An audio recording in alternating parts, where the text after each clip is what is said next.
A lot of people don't know, and before I make my opening statement, I want you to see what happens to a child who becomes autistic. And I want you to bear in mind why I feel so strongly about this. Because my grandson was a normal child, and 2 days after, he got 9 shots in one day, several of which contained thimerosal, mercury, 40-some times the amount that was tolerable in an adult.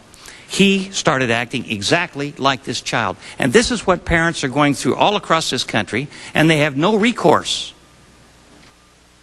I want you to see what these parents are going through with these kids.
I could let you watch more of that, but I think you get the general idea. Now, my grandson and thousands of children across this country were normal kids.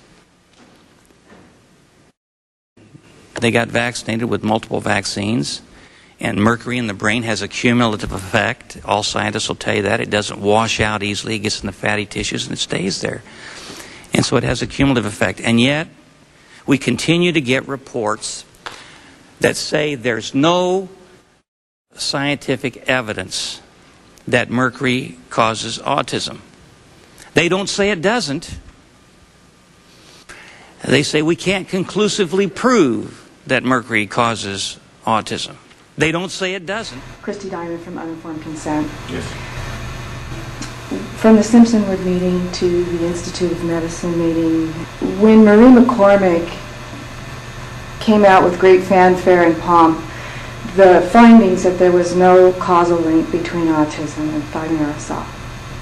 When you got word of that, how did you feel?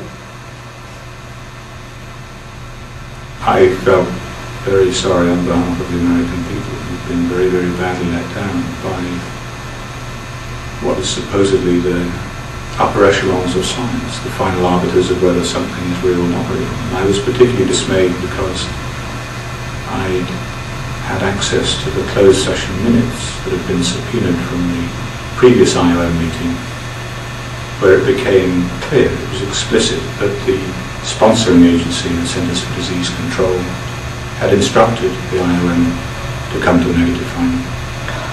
And that was alarming to me. And it was clearly borne out by the decision they took at the end of that meeting, that there was no link. And that went against much of the science that's been published, much of the biological plausibility, and the call for an end to research into vaccines and autism was simply a disgrace.